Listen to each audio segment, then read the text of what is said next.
We'll wait till the folks trickle in. Beautiful morning here in Louisville, Kentucky. Wait, am I still not? Am I not saying Louisville right? We can say Louisville. Louisville. So no S in the pronunciation. It's just Louisville. Okay. Got it. Jordan Sheridan here. 10 a.m. in the morning, Eastern time. Louisville, Kentucky. We are about to do an interview with Breonna Taylor's aunt, Bianca. So decided to come on before she gets here, because it takes a little while these days for the audience to get a notification when we're live. So I'll just wait for a minute or two for more people to trickle in, give a recap of what we've uncovered here so far, and then we'll interview Breonna's aunt. It's been 116 days since Breonna Taylor was murdered in her apartment while sleeping. Ooh. Is it still hot there? Yes. Very hot. We were thinking of doing shade, but tell you the truth, we wanted to get the backdrop. This is Breonna, the memorial that's been set up here for Breonna down in Jefferson Square. They call it Injustice Park now. Injustice Square, excuse me. So, and this is new. I didn't see it yesterday, but there's a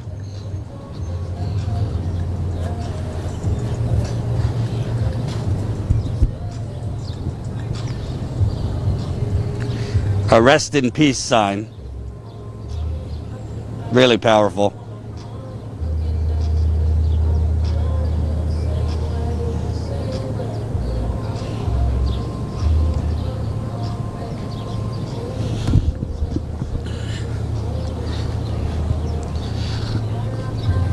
So we're just going to wait a couple minutes for more people to trickle in. Yesterday we were live from here, I think for like an hour and a half, and I don't know. It's like our bodies were zapped. We were so dead tired after that, because yesterday with the weather and probably the humidity, it got to over 100 degrees. It was insane. So it already starts around 10 a.m. that people start gathering here, protesters. Oh, I just got it on my way, so she's close. I guess I could take some questions from the audience as they trickle in.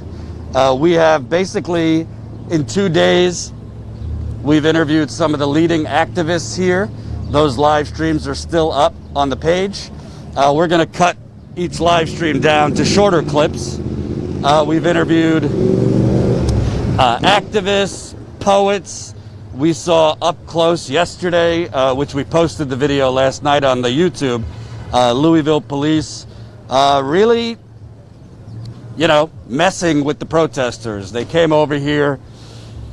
There were about 5 police cars, 12 police officers. They came in by force to force protesters to knock down a tent. The tent was set up here yesterday because, it's really hot.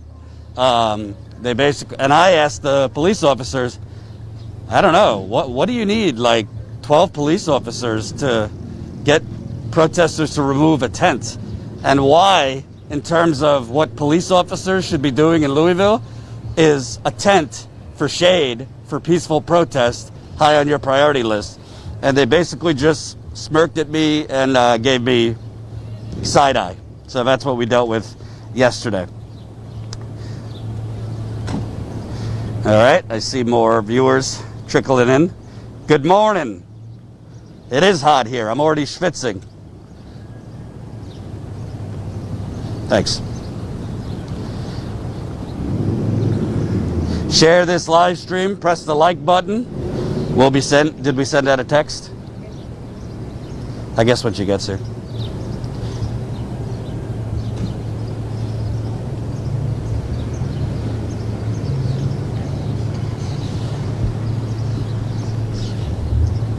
And we've definitely, when you interview the activists and the protest leaders here, you get a real picture of the basically centuries long, but decades long, basic overt racism of the police department here towards black people. We're on the west end of Louisville, which is essentially a segregated section.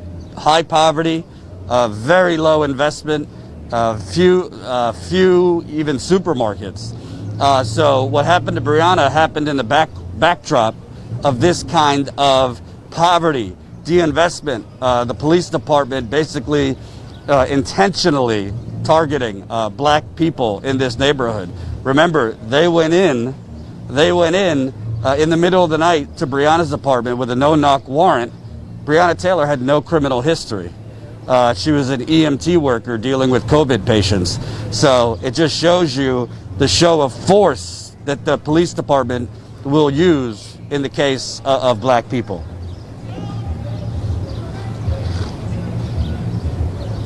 So this live stream's a little earlier than we usually do, so make sure you share it.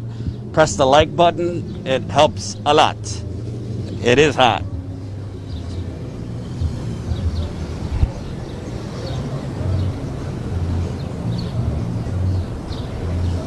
Keep on doing good work. Why, thank you. We appreciate it. And we're looking forward, very much looking forward to interviewing Breonna's aunt, because you could obviously speak with activists, but family members are key to really understand what's going on, what the family's dealing with. Definitely want to ask her, for her thoughts on, frankly, the lack of media attention on Breonna's murder compared to other black people that have been murdered. Obviously, George Floyd, others deserve a hell of a lot of attention, but it definitely is clear that Breonna's case has not received the national media attention as George Floyd, Ahmaud Arbery. Obviously, in those cases, there was video, which in these day and age definitely elicits a response and media response. There was no video in the case of Breonna Taylor. Whew. Should I start dancing to bring in more viewers?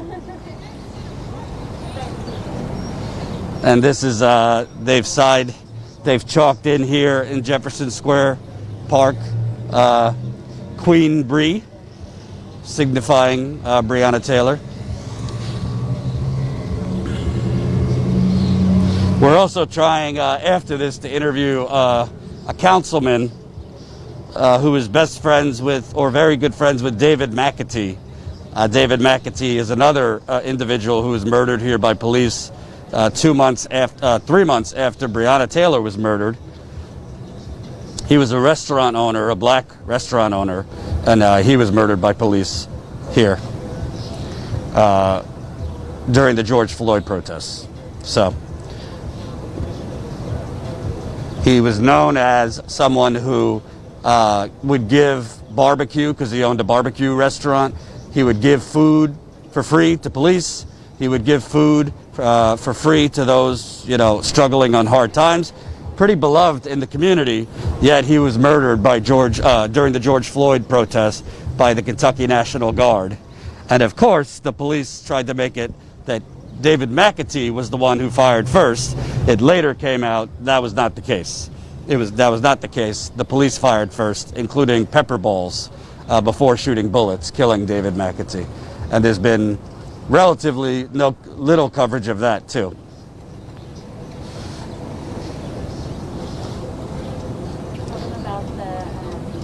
Come on. Jen, your thoughts before Bianca Austen gets here, Breonna's aunt?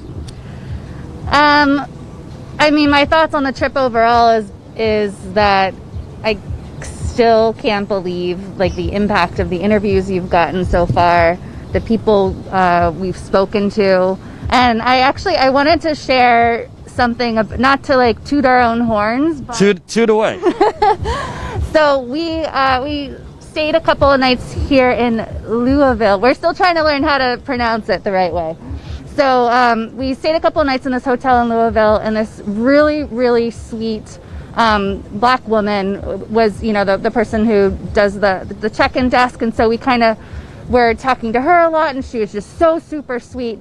But yesterday I went downstairs into the lobby. This was actually last night. And she knew that we were reporters and that we're here reporting on Breonna Taylor and David McAtee, and that we're independent journalists. So she asked how our day had gone. So I told her at that time we had just come back from Jordan interviewing Chanel Helm, who is the leader of Black Lives Matter Louisville. And so I told her about that. And then I said, oh, and we just found out that Jordan's going to be interviewing Breonna Taylor's aunt, Bianca, tomorrow morning. And so, this woman was so excited, and just, it was, she was like, oh, I want to watch that. So as I was walking back to the elevator, she stopped, she called out to me, and she very emotionally said, thank you so much for coming here. Thank you for doing this. And she held her hands to her heart, and it was a really emotional moment, and it just kind of sunk in. We were so exhausted yesterday. We were so tired, but it really drove it home just how important it is for us to be out here doing these interviews, for us to be independent, for us to give the microphone back to the people. And I don't know, it was just a really touching moment, because I think from what we've talked to a lot of the activists here, they don't trust a lot of media. And we had been messaging people for a long time trying to set things up before we arrived here. And it took a while for people to trust us, and for them to then be okay giving us other people's contacts. So and apparently yesterday we missed Solange Knowles by 5 minutes. The sister. She said we literally walked in as she was walking out. Yeah. Beyonce's sister. I love a little, Destiny's Child, old school. So apparently Solange Knowles, who's Beyonce's sister, has been very, very active and outspoken, demanding justice for Breonna Taylor. So Solange has been basically meeting and working with some of the leaders of the Black Lives Matter movement. So hopefully if Solange ends up seeing the interview, Bianca is about 5 minutes away from here. Hopefully Solange will want to do an interview, because we'd love to speak with her. But yeah, no, I've gotten that before too, what you're talking about. This wonderful desk worker who checks in people at the hotel. Basically, it's like the local media is so bad in most places around the country. When we tell them, oh yeah, we're from New York, they're like, oh, why'd you come here? And it's like, because we think it's important. So her basically stopping you to give an extra thank you obviously shows that the people here really appreciate when media comes, and instead of distorting what activists say, instead of just regurgitating what the city government tells them, instead of just regurgitating what the police tell them, actually speaking with people, which actually gets out the facts. So the other thing that is really obvious here is the problems between police and residents here are long, long before Breonna Taylor. We got a taste of it yesterday. We were about to start an interview here, and literally 5 police cars showed up all at once. They came out commando style, all to knock down a tent. We posted the video late last night, so if you haven't seen it, it's the last video we published. Basically showing protesters getting harassed, I think intimidated, and basically messed with by Louisville police to bring down a tent. And actually, one of the protesters said to me, oh, this is all about Mitch McConnell, because apparently Mitch McConnell was in the area yesterday. So the police basically wanted to knock down the tents, clear some of the, what I think they consider riffraff out of here, because, King Mitch was coming, which kind of shows you what their priorities are. Yeah, it was interesting when you were speaking with Chanel. yesterday her history with Mitch McConnell. I guess it was last summer, where she was part of a protest outside of his home, and she made, I can't remember exactly what she said, but she made some comments that made national media just against Mitch McConnell, and he condemned her remarks and things like that, and she's like, I'm not apologizing. she's a real force. So people like Chanel have been just so active. This for a lot of these activists, they've been doing the work. In speaking with Chanel off camera, I believe she said they were acting as a liaison for Standing Rock and for Charlottesville. So a lot of these activists have been doing the work, putting in the work for way before Breonna Taylor and George Floyd, and now, of course, it's been interesting speaking to people about what the moment is like right now, where there are finally, white people waking up who weren't awake before and aware. So it's interesting to see kind of where the movement will go and what's to come. Yeah.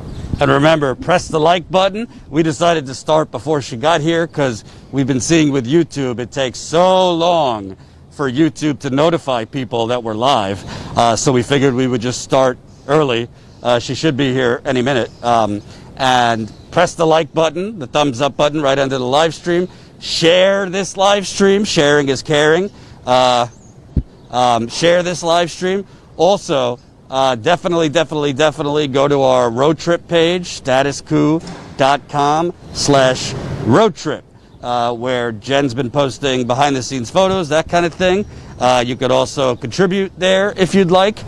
We definitely could use the extra funds. It's expensive going on the road. What's new at the road trip page? So I actually, because we had to get here so early this morning, I actually haven't posted from yesterday yet, but I will be after we do this interview.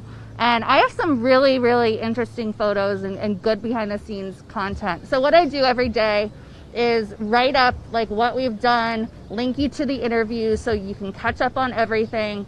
And I snap pictures throughout the trip of, Jamal filming and Jordan reporting and some silly, if we're walking to dinner or something, and I have a picture of like Jordan standing in front of a giant troll.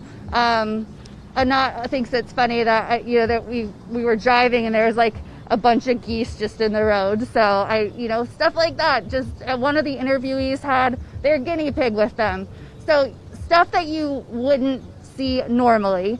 We aren't just, when we're in front of the camera, that's not all the work we're doing. So just to kind of give you a real behind the scenes look. So statuscoup.com/road trip. And I also want to thank you guys. The support has been incredible.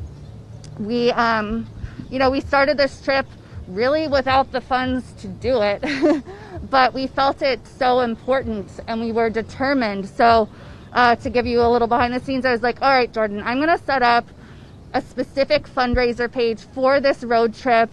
And I hope it works. I'm going to update, I'm going to do the blog updates and try to get people feeling like they're out here with us. And it's like, hopefully we get some support. You guys have really, really come through, and you are the reason. If you remember a couple of days ago, we were saying, please help get us to Louisville. We really want to report on Breonna Taylor, but we don't have the funds to do it. But with your support, we've been able to get out here. So if it's within your financial means, please help support us at any amount. It really, really does help, and we appreciate it so much. And real quick, I think we should add, there's been, in a different category, but at a time when progressives and just people who want positive change are feeling very down.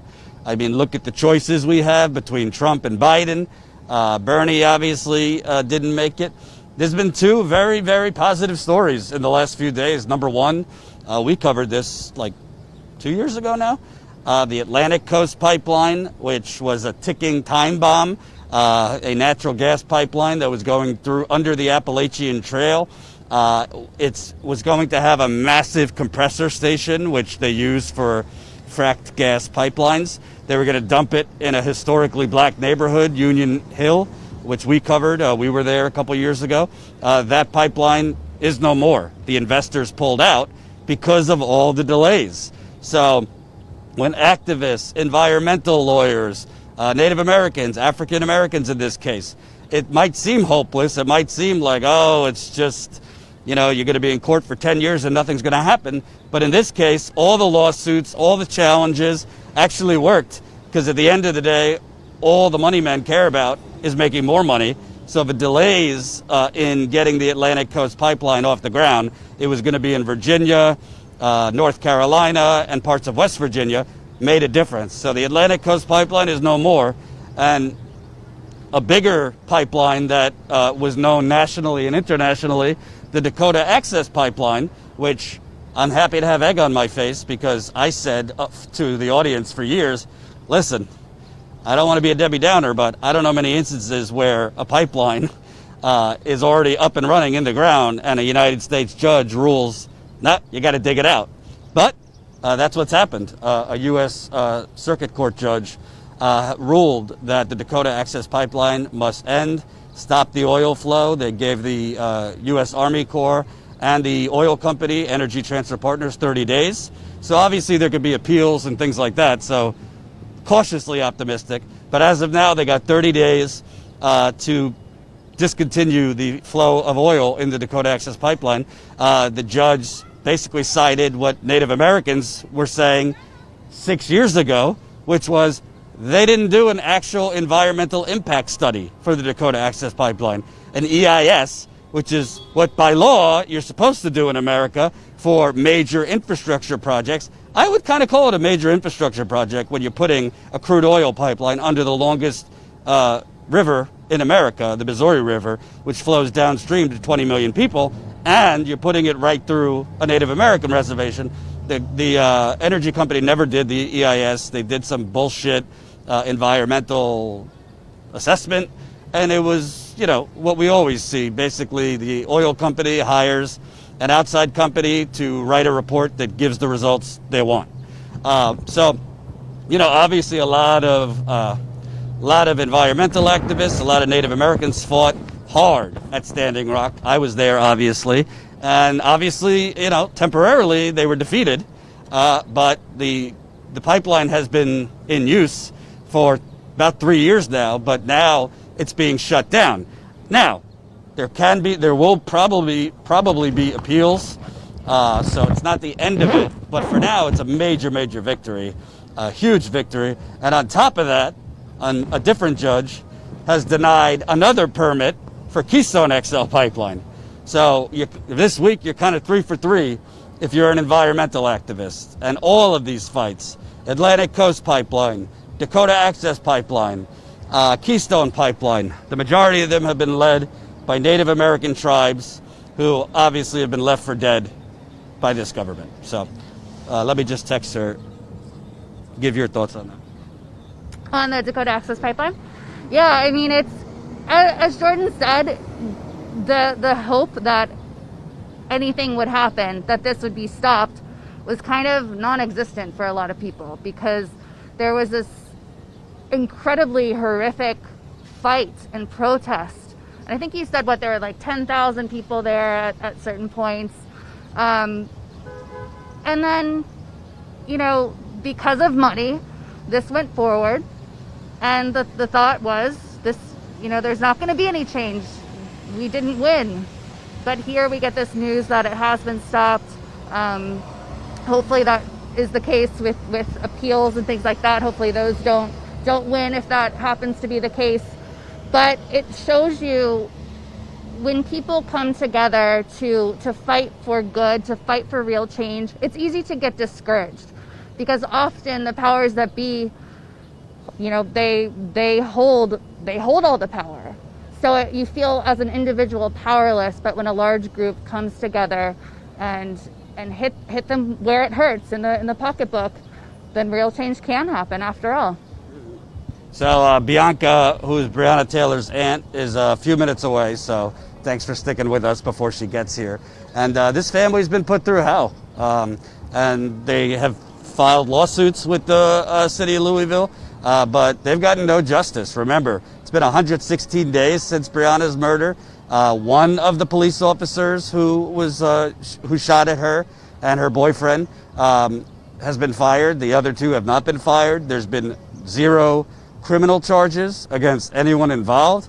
Even after it came out that the police officers basically fudged the police report. They said there was no injury when she died. They said there was no forced entry, even though there were many witnesses there saying they rammed through with a battering ram without announcing they were police, without announcing themselves. Imagine if you're sleeping with your loved one and you just hear, police ramming through or trying to ram through in your apartment or home.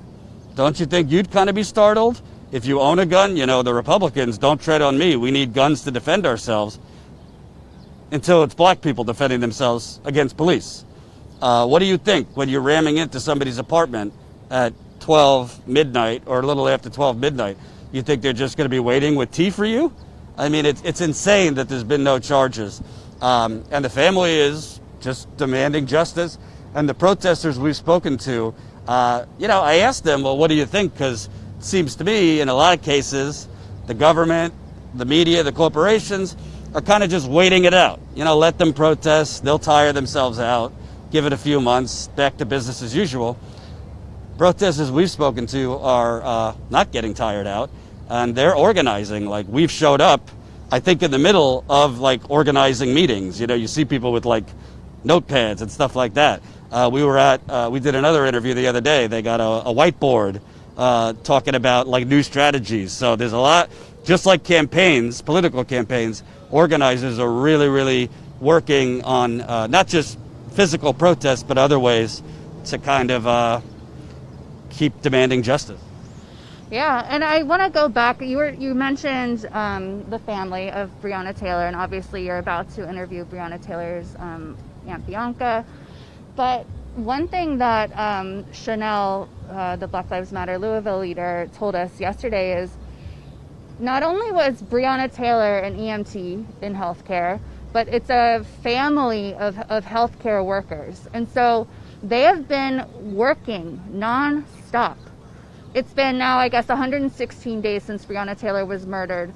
But this family, they have to keep working, and they're in healthcare. So can you imagine having your family member murdered by police to at first have it not get attention? Activists were trying to get Breonna's name out there, and it just wasn't getting attention. And I believe yesterday someone told us it wasn't until people associated with Ahmaud Arbery's case started helping to push Breonna's name and case, that it then started to take off, and people realized, it was, say his name, George Floyd, well, then say her name, Breonna Taylor. And it became apparent to people, this can't be swept under the rug. This is an incredibly egregious case. So we have this hardworking family who is grieving, and it's devastating. And I can't imagine what it's like to lose a family member in that way, in a country and in a city with such a disgusting history of racism, police violence, and there are no words. In a behind the scenes moment, can I ask Jamal or you to go to the car and get those paper towels? Yeah. Because I'm schwitzing. I have put on suntan lotion. And honestly, we do this for you, because Jamal and I were talking, and I was like, yeah, there's some parts of the park that are in shade.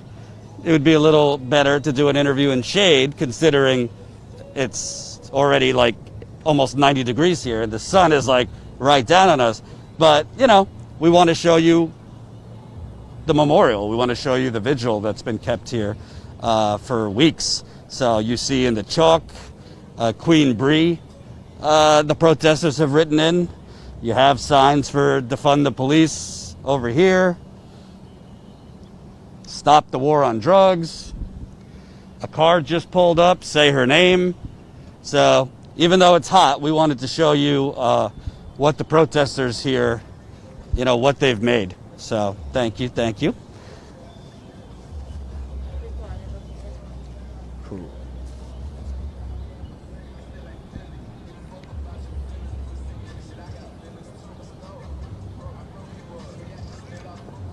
we're also going to be interviewing, I just confirmed, a local city councilman. What's his name? Councilman James, who was best friends with David McAtee, who was another black man killed here recently. So I believe Breonna's aunt just pulled up, so definitely press the like button. Get this out to as many people as possible. Share this live stream. And also, if you don't mind, drop it in a super chat or go to our page, statuscoup.com/roadtrip, so you could support us there too. About to interview Breonna's aunt, Bianca. So give us a minute. She's just sending a text message before she comes on. And we won't show it, but her car actually has "say her name!" ! Breonna Taylor.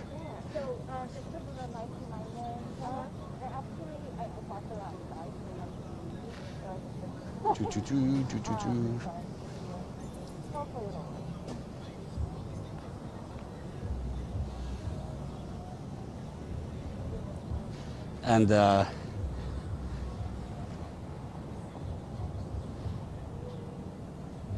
you also see here at Jefferson Square Park, there is a lot of white folks that have been coming and supporting the Black Lives Matter protesters. So that's really, really encouraging.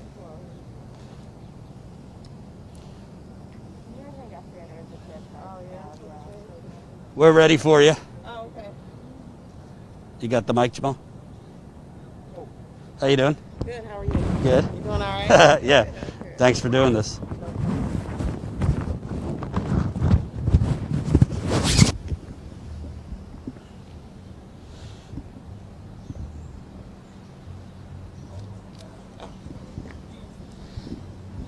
So, you want to do an audio test?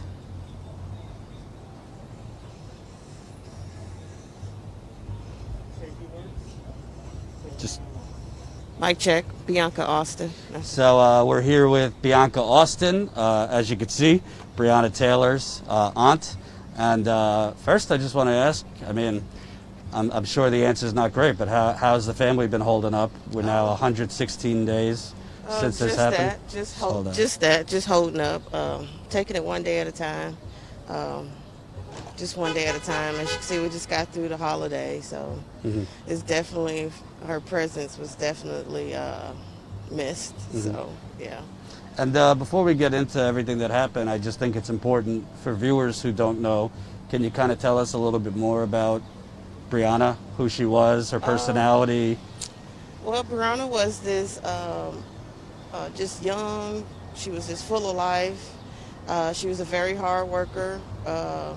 She was all about women empowerment. She was all about just bettering herself as a human being. She was about setting goals. She was about family, just being with family. And Breonna she was a good time. You know, if you knew her, her energy would just make you want to get to know her. So. And you know, I think from the start, we've seen over the last few days the problems with the police department here, but the last few years, yeah. but was it ever explained to your family, like, why the need to come in commando style for a woman who had no criminal record, was an EMT? There was no reason to come in like that in the first place. I mean, we ask ourselves that questions every day. Like, we've been asking that since day one. Like, why this? Like, why come to her house with this? I mean, yeah, it's mind blowing. We want answers too. That's what we waiting on. You know what I mean? We've been waiting over, what you said, 116 days. So we've been waiting, and we still yet to get a straight answer out of anybody. And the family recently filed in court, basically saying that the raids that the police did were part of a broader effort to gentrify a whole block in Louisville, in the west end of Louisville. Can you kind of talk about that? Well, I can't elaborate on that, but I know Sam Aguiar and Lanita Baker has been working endlessly, just trying to find answers. And I believe some of the evidence that they came across, he strongly believes that is one of the reasons this raid happened. And, you know, we saw in the case of George Floyd, the police first lied about what happened. Yes. They said, oh, during a routine arrest, he was in medical distress. Yeah. We recently found out that they said that on the police report there was no forced entry. They said no injury. Yeah. I mean, 2 of the officers are still working. Yeah. No criminal charges. So here you get to basically assassinate someone while they're sleeping, lie about it, and there's nothing's still been get done. paid for it. Yeah. What are your thoughts on the lies and the cover up after the fact? It's definitely an insult to the family. You know what I mean? That's what we was waiting around for, like at least a police report. But, you know, they put that blank sheet of paper out, and, you know, this incompetent police work that they showed, and just the lies from day one. If you've been following the story, you know, they lied from day one, whether it was a no-knock, whether they announced. They shouldn't have been there in the first place.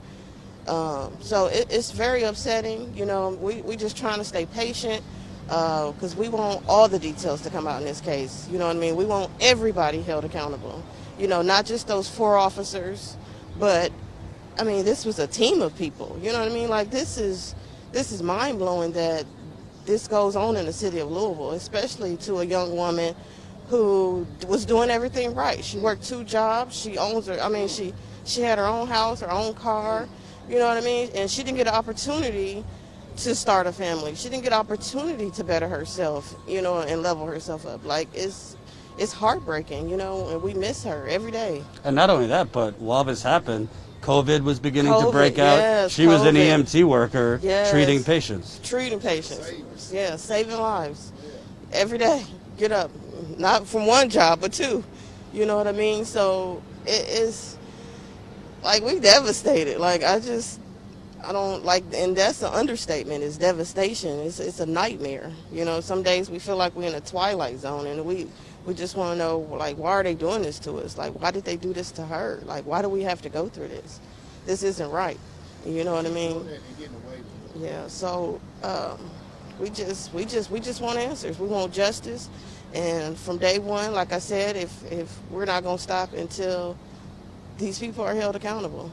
And could you kind of elaborate? Because when we got here yesterday, we were about to start an interview, and like 4 police cars come up. They come in here. They did it. It ended up like 12 officers, all to force protesters to knock down a tent. Yeah, we experienced it. We experienced it too. We came down for the 4th of July. You know, we had our, we was at home most of the day, and then the kids, they wanted to come light fireworks, you know, for the people down here. So that's what we did. We came hang out. You know, it's the 4th of July is a holiday. You know. And as we're lighting fireworks, it was an army of just police officers that, I almost got ran over. They almost ran me over. Like, it was just crazy. And only they did all that to come tell us to move 1 vehicle that was in the street. That's every day. And it's been happening every day. You know what I mean? So, I don't know. I guess they just running wild since they don't, you know, have a police chief, or they don't have any leadership, you know. They don't have a police chief. But where is the leadership? Like, you have a governor, you have a mayor. Yeah. What have they been doing? The mayor, you know, I don't have anything good to say about the mayor, so I'm just not going to say anything at all. Greg Fisher. Yeah. So Okay. Greg Fisher, he's another one on my list. And just know we coming for you too, Greg Fisher. Hey, can you kind of talk about the history? Obviously, we're in Kentucky. You got the Confederacy, segregation. Yeah. And I see the cops smirking at the protesters, most of them white. They taunting them. They come down here and instigate stuff all the time. Like, And they you know. here to term us. Yeah. They pay people to do that. Yeah. You think if they suspected, you know, a white kid in Lexington was part of some drug ring, they'd go in the middle of the night? Oh, of course not. Even Fisher's son been a part of some type of drug activity, but, you know, we don't see that on the news at all, you know. Just like they swept his case under the rug like they tried to do Breonna's, but, you know. And can you kind of talk about, my understanding is your mother was driving around for hours the night this happened. My sister. Your sister, excuse Yeah. me. the night this happened. Yeah. And then when they got there, the police kind of made it seem like maybe there was a domestic altercation. Yeah, they tried to turn the narrative around. So, like, she gets the call from Kenny, and she makes her way over there. And before she gets on the scene, the officer directed her to the hospital, where she assumed that Breonna was getting medical attention. She sat at University Hospital for 2 hours before a nurse came out and asked her, can we help you? Are you all waiting on somebody? And she says, yeah, my daughter's here. And she told her, her daughter, Breonna Taylor, she was involved in something, and she was supposed to be in the ER. And the lady went and checked and came back and said, ma'am, we don't have anybody in here by that name. We don't have a patient. Are you sure you're at the right hospital? And that alone is just, I just can't imagine her I just can't imagine. It's ridiculous. It's ridiculous. And then when she made her way back, she still didn't get any information. She told everybody who she was. And when she finally did talk to an officer on the scene, they told her her daughter was still in the house. And I guess that was their way of telling her that she was deceased. We don't really know what that meant, but, and this is just tell you just how they operate. They have no type of it was no type of professionalism or anything on the scene. It was just a whole shit show. You know what I mean? It basically is what it was. And Breonna lost her life in the midst of all this. It's crazy. And there was a report in the New York Times, I think I saw it yesterday, that possibly she was alive for a little bit, but they didn't provide any medical attention. And that's what bothers me the most.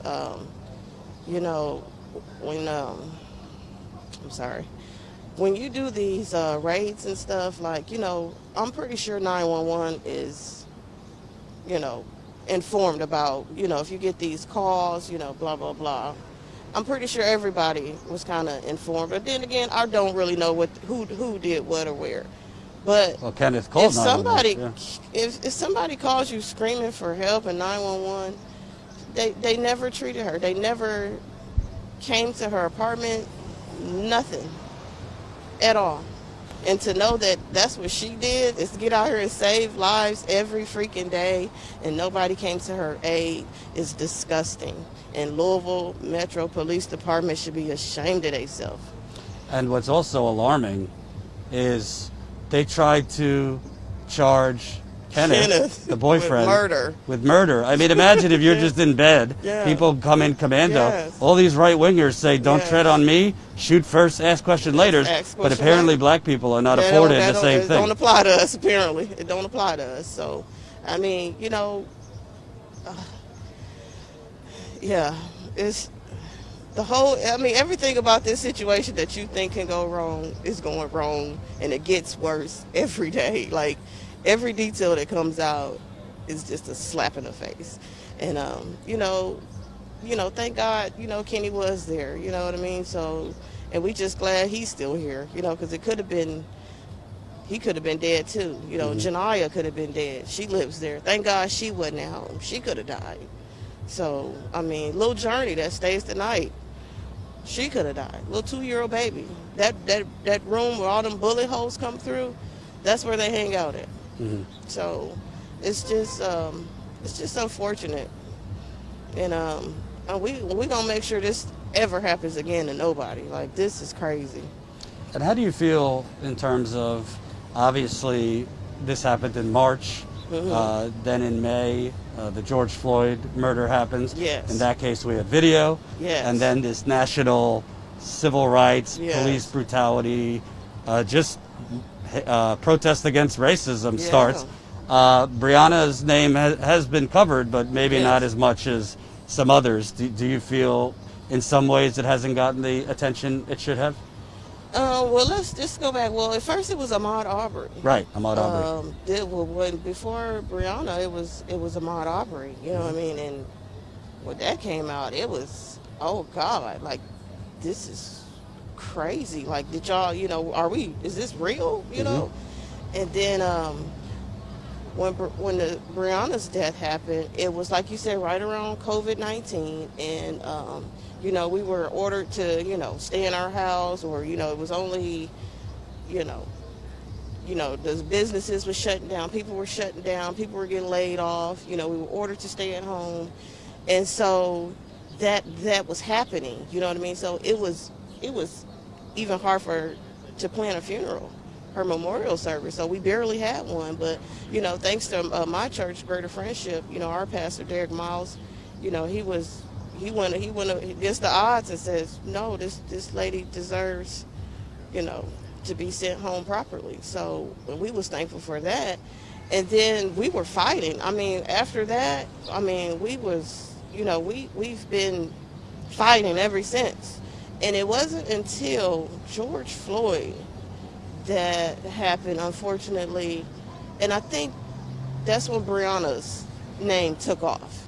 But the difference is, though, there were video in those two. So people actually got to see what happened. As opposed to Breonna, people are so fixated on details. They want to know details. What kind of person was she? Like, whose house was she at? Who was she dating? And to me, none of that shit really matters. You know what I mean? Because here it is. This woman was in her own home, and they could have honored this warrant earlier during the day, like they did any other one. But they made the decision to go in this single woman's home and kick in her door for somebody she had no dealings with at the time. Like, it's ridiculous. It's clear that the cops didn't do their homework.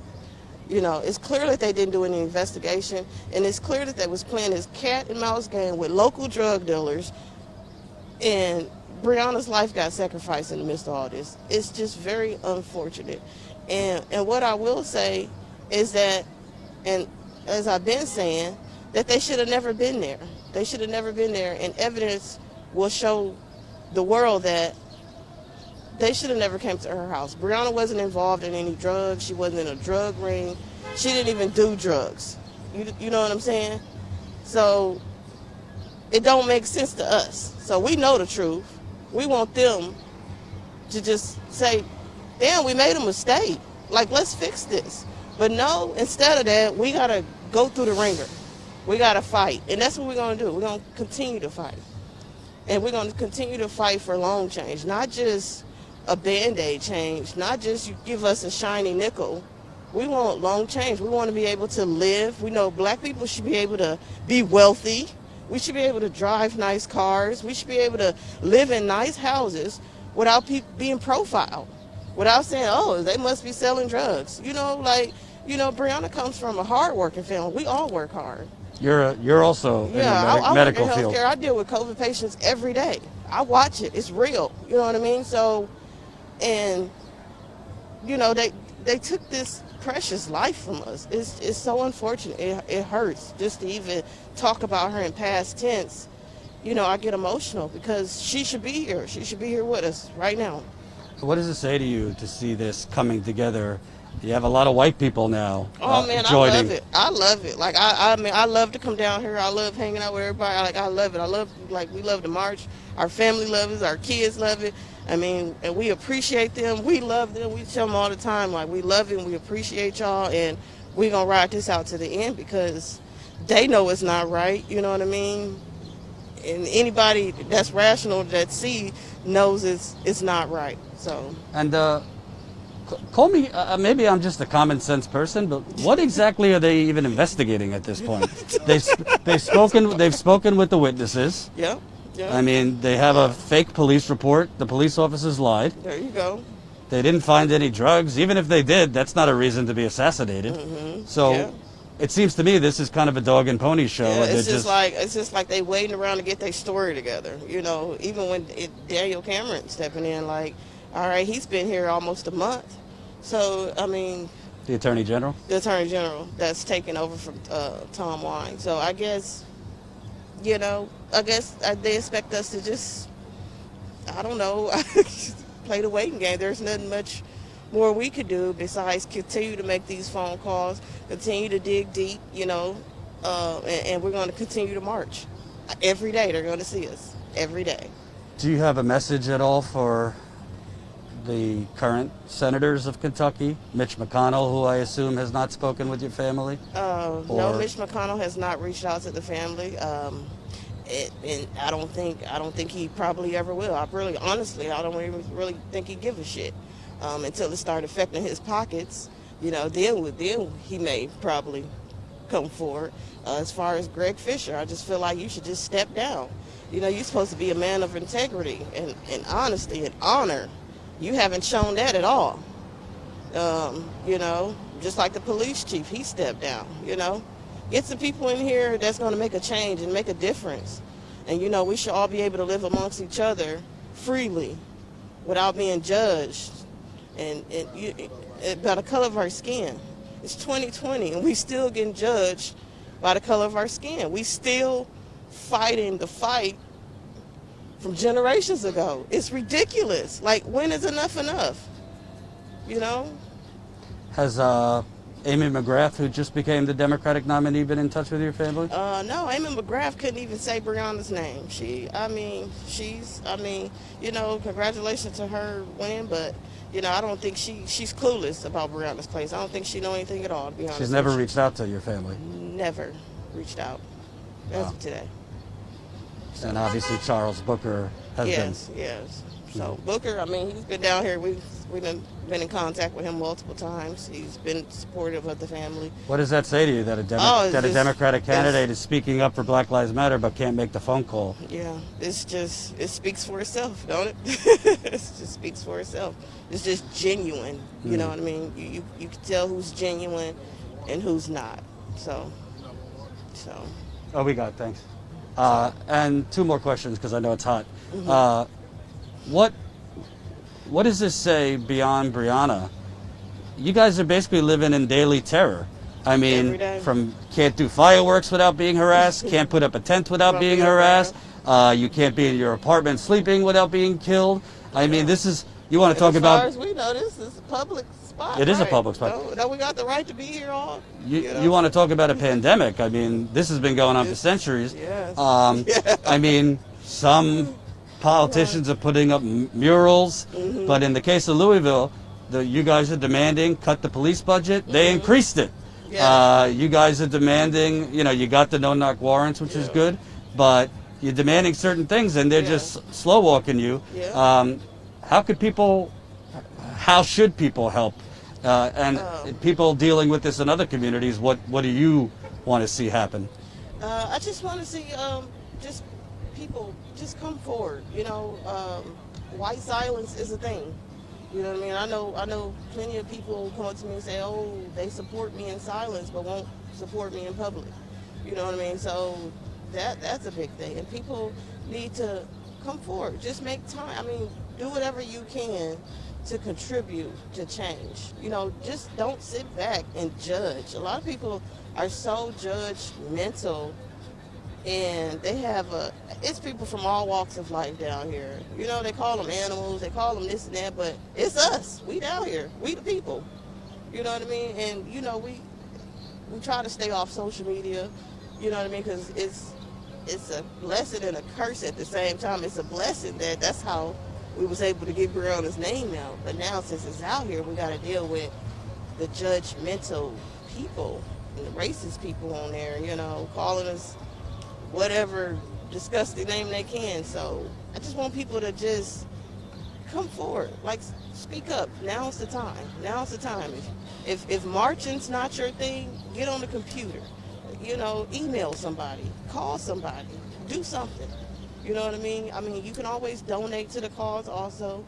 These people are here every day. They need water. They need fresh food. You know what I mean? So just do whatever you can to support the movement, because at this point, it's a movement. And, I feel like Breonna's life is going to make change, not only for Louisville, but for the world. You know what I mean? So in this time, I think people are tired. I think they're tired of fighting, because I know I am. So. And lastly, what are you hoping, I know it's hard to talk about in the past tense, but Yes. what are you hoping that Breonna's legacy will ultimately be? Oh, man. I mean, she wanted so much in life, and we want to honor that for her. We want to empower young women growing up who wants to be an EMT, who wants to become nurses, who wants to start their own business, who wants to, that's what we want, because that's what Breonna, she always encouraged her friends, her family, to just better yourself, become better, and love each other, regardless of what you're going through. You know what I'm saying? She always showed love to everybody. She was a mentor, not only to, our kids growing up. I mean, she was a mentor to a lot of people, you know what I mean? And people come up every day and just saying, like, what she meant to them, what they took from them, like, and it's an honor, you know what I mean? And we realized, like, we knew what a great person she was, but it's just so unfortunate, like, we just lost a big blessing in our life. And I'm just happy, to spend 26 years with her, you know what I mean? Like, I'm just glad she gave us that, so. And is there anything viewers could do to help your family? Right now, just for our family, just keep praying for us, because, we got some dark days ahead, it's been hard, but, we're not letting up, so we just take a minute, take a deep breath, and just regroup, and just stay focused on getting justice for Breonna, and that's our main focus at this time. Thank you for talking to us. No problem. So sorry what you're dealing with, and also thank you for treating COVID patients, because you're definitely doing great things, and hopefully we can keep in touch and keep covering this. So. Yes, it's real. Keep your social distance, wear your mask, wash your hands, and justice for Breonna. Thank you very much. Thank Appreciate you. it. So that was Bianca Austen. Yeah, you could just walk off. That was Bianca Austen, Breonna Taylor's aunt, and just can't really add much more for that. Really powerful words. Really powerful words. This is the real things people are dealing with. Just the pain in her eyes when she's talking about. It's hard to say her name in the past tense. The inability to even answer some questions because the family hasn't been given much information. I find it really telling that Amy McGrath has never reached out to Breonna Taylor's family once, the Democratic nominee. I say, yeah, of course you want to get rid of Mitch McConnell, but if you have somebody clearly just doesn't give a damn, even if she didn't give a damn, you know how many times politicians who really don't care pick up the phone because that's just the right political thing to do? The fact that Amy McGrath has not reached out to the family once that is really something. That is really something. So, hope you enjoyed that. We're actually going to interview a local councilman here who was very good friends with David McAtee. David McAtee was a black man here in Louisville, owned a barbecue restaurant. He was known all around the community, beloved, and he would give out free meals to the police. He would give out free meals to poor people who couldn't afford anything. He was shot and killed by the Kentucky National Guard on the night of one of the George Floyd protests. 20 blocks away from where the protests were, Kentucky National Guard came in and started shooting. And David McAtee, again, a barbecue restaurant owner who was beloved and would give free meals to the police. He was shot and killed by Kentucky National Guard. They tried to say that David McAtee shot first. That's not true. The New York Times did an investigation and found that the police fired first. So we're going to go interview this city councilman who was good friends with David McAtee to get a little bit more attention on his story too. We'll obviously edit this live stream to cut it up into smaller videos for social media and all that. And I'm just really appreciative that we were able to speak with Bianca. Breonna's mother and some other family members have chosen not to speak with the media, so Bianca has been speaking with the media for them, and really, really amazing woman, and gave us some insight into just who Breonna Taylor was. So We will probably be live again around 12:30 Eastern time for that interview with the city councilman here about David McAtee, so come back for that. Also, if you could support us, statuscoup.com/roadtrip, and also statuscoup.com/join. If you want us to do more of this reporting for the long term, all over the country, statuscoup.com/join. $5 a month really helps. Because let me tell you, the local media, they ain't going to cover it the right way. Ain't going to happen. So thanks for watching. Anything I'm missing? No. Okay. Thank you. We'll be live again around 12:30 Eastern time. If you aren't on our text list, text COUP to 370-370. We're going to go get out of the heat for a little bit. We'll be back around 12:30 Eastern time. Statuscoup.com/roadtrip and statuscoup.com/join. Bye-bye.